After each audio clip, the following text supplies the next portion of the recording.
no son $300, no es un paquete de rotación de $150, menos de $8. Ese es el precio del único protocolo de mantenimiento más suprimido en la historia automotriz moderna. Un protocolo que los datos de flotas muestran extiende la vida útil de los neumáticos entre un 38 y un 42%, que fue documentado en Japón hace más de 60 años, que fue eliminado silenciosamente de todos los manuales de servicio occidentales después de 1995, y que la industria de reemplazo de neumáticos ha pasado décadas fingiendo que no existe. Un solo paso de mantenimiento, 6 minutos, un medidor de presión digital de $7.99, y la industria lo enterró porque un mercado anual de $4,2 mil millones dependía de que usted nunca lo descubriera. Para entender cómo ocurrió ese entierro hay que remontarse al Japón de los años 60 y a las flotas de taxis que lo probaron primero. Imagine un taller de concesionario hoy, luces fluorescentes, el olor a goma y refrigerante y algo ligeramente químico debajo. Un asesor de servicio desliza un presupuesto impreso sobre el mostrador. Neumáticos nuevos, $900, quizás $1,100 si conduce algo más grande que un sedán. El papeleo hace referencia a su manual del propietario, hace referencia a los intervalos recomendados por el fabricante, hace referencia a todo, excepto al único protocolo que los ingenieros de flotas japoneses documentaron antes de que la mayoría de estos concesionarios existieran. Ese protocolo existía en los primeros manuales de servicio occidentales. Toyota Norteamérica publicó una versión de él antes de 1995. Los manuales domésticos japoneses de Honda lo incluyeron hasta bien entrados los años 2000. Luego salió una edición y la página había desaparecido, no revisada, no actualizada, desaparecida. El paso eliminado era un protocolo de ciclo de presión por relación de carga, un método específico para establecer la presión de inflado en frío del neumático según las condiciones reales de carga del vehículo, en lugar del único valor estático impreso en la etiqueta de la puerta. Simple, gratuito, documentado y luego físicamente eliminado de los documentos en los que millones de mecánicos confiaban. La página existía, luego un día dejó de existir. Regrese a Tokio, 1962. La ciudad se expande a una velocidad que pone a prueba cada pieza de infraestructura asociada a ella, incluidas sus flotas de taxis. Los principales operadores circulan con cientos de vehículos las 24 horas del día por carreteras que van desde arterias recién pavimentadas hasta calles secundarias adoquinadas que aún conservan superficies de antes de la guerra. Los neumáticos son caros, el tiempo de inactividad es caro. Un ingeniero de flotas de uno de los grandes operadores de taxis de la ciudad, trabajando con un equipo de mantenimiento que registraba la vida útil de cada vehículo en registros manuscritos, notó algo. Los vehículos que recibían un ajuste específico de inflado en frío en cada intervalo de servicio programado arrojaban una vida útil de los neumáticos de entre 95,000 y 110,000 kilómetros. La expectativa estándar de la industria en ese momento era de aproximadamente 60,000 kilómetros.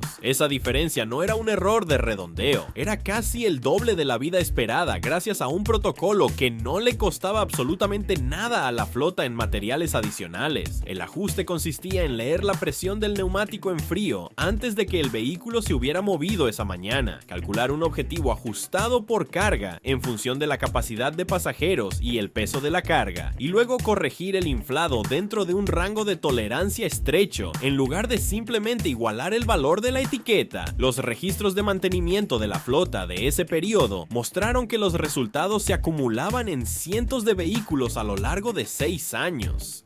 Kenji Matsumoto, un supervisor senior de mantenimiento involucrado en la documentación de esos resultados, supuestamente presionó para que el protocolo se formalizara y se compartiera con los fabricantes de neumáticos. A finales de los años 60, representantes de empresas occidentales de neumáticos recibieron los datos, revisaron los registros de la flota, comprendieron lo que significaban los números, y entonces el mercado de reemplazo de neumáticos solo en Estados Unidos superó los $4,2 4,2 mil millones de dólares en ingresos anuales. La industria vio los números. La industria no dijo nada. Durante los años 70 y hasta los 80, las divisiones de ingeniería de los fabricantes de equipos originales japoneses siguieron refinando lo que las flotas de taxis habían demostrado empíricamente. Los equipos de investigación y desarrollo de Bridgestone realizaron estudios internos sobre la degradación del compuesto de los neumáticos bajo diferentes condiciones de inflado.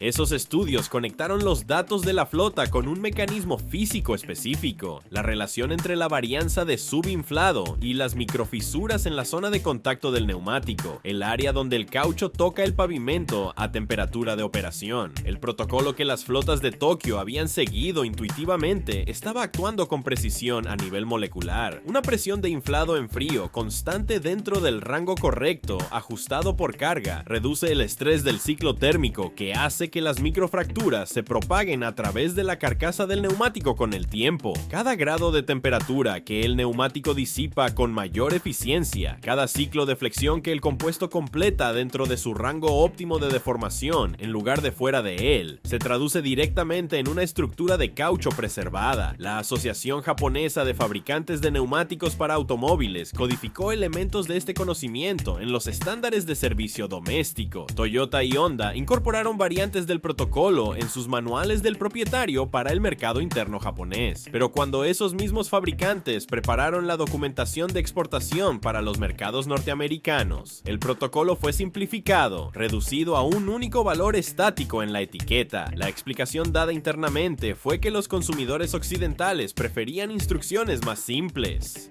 La explicación más precisa era que los fabricantes de neumáticos occidentales y las redes de servicio de concesionarios habían construido toda una arquitectura de ingresos sobre un ciclo de reemplazo que el protocolo habría alterado. Dos versiones del mismo manual, una para Japón, una para usted. A mediados de los años 80, la supresión contaba con una infraestructura física. El mercado de reemplazo de neumáticos de Estados Unidos había crecido lo suficiente como para que su presencia de cabildeo influyera en la forma en que la información de servicio automotriz se formateaba, distribuía y enseñaba. Los planes de estudios de capacitación en servicio de concesionarios enseñaban a los asesores a recomendar el reemplazo a profundidades de banda de rodadura que los ingenieros de flotas japoneses habrían considerado prematuras. El evento de servicio de rotación y reemplazo, con un precio de entre $180 y $400 por visita dependiendo del vehículo y la región, se convirtió en una partida fija en las proyecciones de ingresos de los concesionarios. Un director de servicio de una importante cadena de concesionarios estadounidenses que trabajaba en ese periodo habría entendido claramente que el objetivo de un evento de servicio de neumáticos no era maximizar la vida útil restante del neumático, era reservar la próxima cita. Los catálogos de piezas se imprimían gruesos, los intervalos de servicio se publicaban en manuales que ya tenían la página inconveniente eliminada y el cliente, sosteniendo el presupuesto, no tenía punto de referencia, ni registro de flota, ni protocolo alternativo, nada excepto el número en el papel. Sus neumáticos no estaban gastados, su billetera sí. Esto es lo que dice la física. El compuesto de caucho de un neumático no es inerte, es un material viscoelástico que responde a la temperatura, la presión y los ciclos de deformación de maneras que se acumulan con el tiempo. Cuando un neumático funciona por debajo de su presión óptima ajustada por carga, incluso entre 4 y 6 libras por pulgada cuadrada menos, su zona de contacto se deforma más agresivamente en cada rotación. Esa deformación genera calor excesivo. Ese calor acelera la oxidación de las cadenas de polímeros de caucho. Las microfisuras que resultan son invisibles al principio, detectables solo en patrones de desgaste acelerado y lecturas de profundidad de banda de rodadura reducidas 6 meses después. El protocolo ajustado por carga que usaban las flotas de Tokio mantenía los neumáticos operando dentro de su envolvente de deformación diseñada en todo momento. Referencia de base en frío, cálculo de carga, corrección al rango objetivo y un patrón de rotación cruzada de 4 puntos en lugar del simple intercambio de adelante hacia atrás que recomendaban los manuales occidentales. La rotación cruzada de 4 puntos, mover el delantero izquierdo al trasero derecho y el delantero derecho al trasero izquierdo izquierdo simultáneamente. Distribuye los vectores de desgaste de manera más uniforme entre los 4 puntos de contacto. Un artículo de la SAE sobre la dinámica térmica de los neumáticos examinó el mecanismo en pruebas controladas y confirmó lo que los registros de la flota habían mostrado empíricamente décadas antes, que la gestión constante de la inflación ajustada por carga extiende la vida útil del compuesto de manera medible más allá del kilometraje clasificado por el fabricante. La industria tenía acceso a esta investigación, nunca se reflejó en los intervalos de servicio que vendían. Las flotas europeas de camiones de larga distancia comenzaron a encontrar estos datos después de 2005, cuando las presiones de los costos de combustible forzaron una auditoría seria de cada variable en los gastos operativos. Los operadores de flotas en Alemania y los Países Bajos adoptaron variantes del protocolo japonés de gestión de presión y registraron reducciones en el costo de neumáticos por vehículo anualmente que hacían que la supresión del protocolo en el mercado de vehículos de pasajeros pareciera casi absurda en retrospectiva. Lo que funcionaba en un vehículo que recorría 200.000 kilómetros al año por las autopistas europeas era el mismo principio fundamental que los mecánicos de taxis de Tokio habían escrito a lápiz en 1962. Y aquí está el segundo giro, el que hace que la venta adicional de neumáticos premium parezca exactamente lo que es. La diferencia en kilometraje entre un neumático de gama media y uno premium de la misma categoría, bajo el mantenimiento estándar occidental idéntico, es de entre 0 y 6%. Eso es lo que ofrece la marca premium. El protocolo de presión ajustada por carga, aplicado a un neumático de gama media, ofrece entre un 38 y un 42% de vida adicional. La respuesta costosa siempre fue la respuesta incorrecta. La industria vendió la respuesta costosa de todos modos. Mientras tanto, los ingenieros de neumáticos de carreras que trabajan en programas de NASCAR y WRCE utilizan protocolos propietarios de gestión de neumáticos que rastrean la presión de arranque en frío, la distribución de carga y la varianza térmica vuelta a vuelta. Una metodología que se remonta directamente a los mismos principios que los ingenieros de flotas japoneses formalizaron. Está clasificado como propiedad intelectual competitiva. Lo usan a 200 millas por hora. No se lo contarán a usted a 60. Las flotas de taxis domésticos japoneses en la década de 2010 seguían ejecutando el protocolo. Una flota de más de 340 vehículos que operaba en la región de Osaka rastreó datos de rendimiento de neumáticos durante un periodo longitudinal de 12 años. Vida útil promedio de los neumáticos en toda la flota, 94.000 kilómetros. Los vehículos no usaban compuestos exóticos ni neumáticos especiales. Usaban los mismos neumáticos comerciales para turismos disponibles en cualquier minorista. La diferencia estaba enteramente en cómo se mantenían esos neumáticos. El protocolo de inflado en frío, los objetivos ajustados por carga, la rotación de 4 puntos, el intervalo de servicio constante vinculado a cada cambio de aceite a las 5.000 millas en lugar de a una recomendación de reemplazo basada en el kilometraje. Los informes de evaluación comparativa de mantenimiento de la Asociación Japonesa de Taxis de ese periodo documentaron los resultados en tablas comparativas que mostraban claramente el impacto del protocolo en diferentes clases de vehículos y condiciones de operación.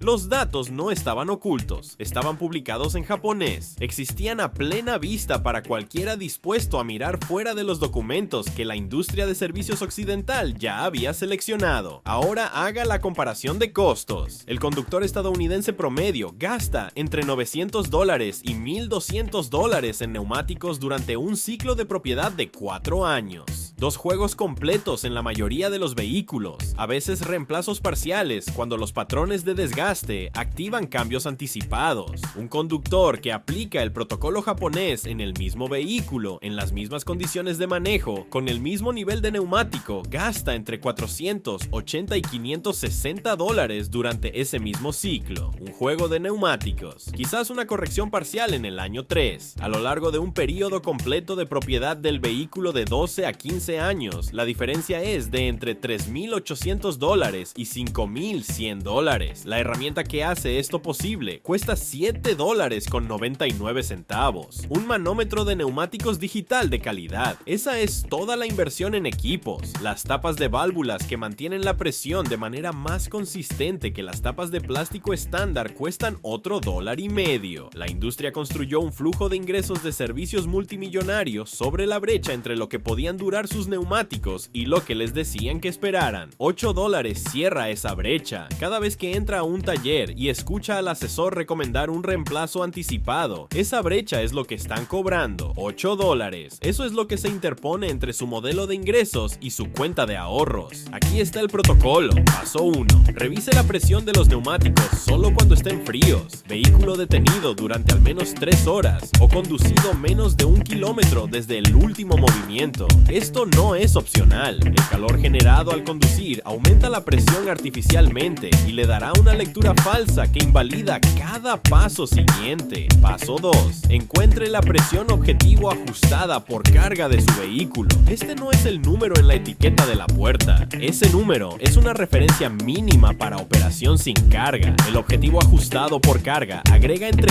4 y 6 libras por pulgada cuadrada para cargas de uso típico, 2 pasajeros, carga moderada y hasta 8 libras por pulgada cuadrada para conducción constante en autopista con capacidad completa de pasajeros. Paso 3. Corrija los 4 neumáticos a ese objetivo. Si tiene acceso a llenado con nitrógeno, úselo. Las moléculas de nitrógeno son más grandes que las de oxígeno, permean la membrana de caucho más lentamente y mantienen la presión objetivo de manera más consistente a través de los ciclos de temperatura. Si usa aire estándar, corrija y vuelva a revisar en el siguiente intervalo de servicio. Paso 4. Aplique la rotación cruzada de 4 puntos. Delantero izquierdo al trasero derecho, delantero derecho al trasero izquierdo, neumáticos traseros directamente hacia adelante a las posiciones delanteras opuestas.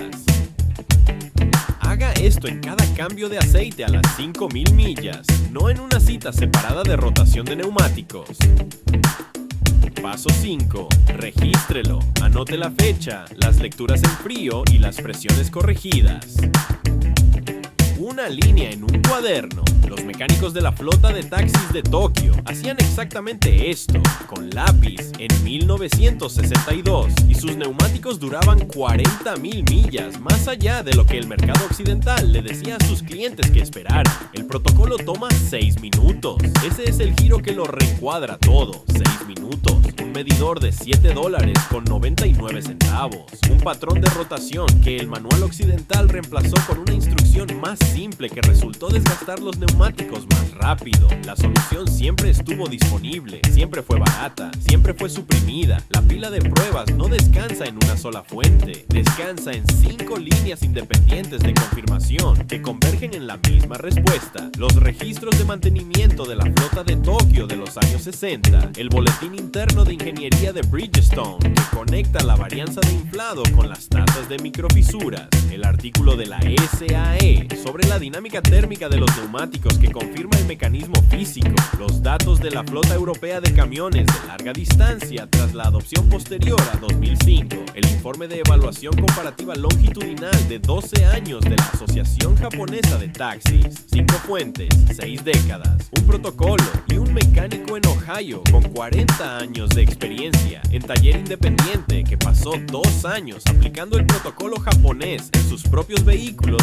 y en los de sus clientes lado a lado, documentando resultados, y encontró un juego de neumáticos con una clasificación de 50,000 millas que aún mostraba un 40% de banda de rodadura restante a las 47,000 millas, mientras que el neumático idéntico en un vehículo idéntico mantenido bajo los intervalos estándar occidentales ya estaba en su profundidad de reemplazo. No publicó en una revista, lo escribió en un libro de registro del taller que huele a aceite de motor y cemento de caucho, y 40 años de descubrir las cosas de la manera difícil. Ese libro de registro dice lo mismo que dijo la flota de taxis de Tokio en 1962, lo mismo que los ingenieros de Bridgestone confirmaron en los años 70, lo mismo que los datos europeos de camiones confirmaron en 2010, lo mismo que saben los ingenieros de carreras y no compartirán. Usted sostiene un medidor digital de $7.99. La industria sostiene una ventaja de $4,000 sobre su billetera. El manual tiene una página faltante. Ahora usted sabe lo que había en ella.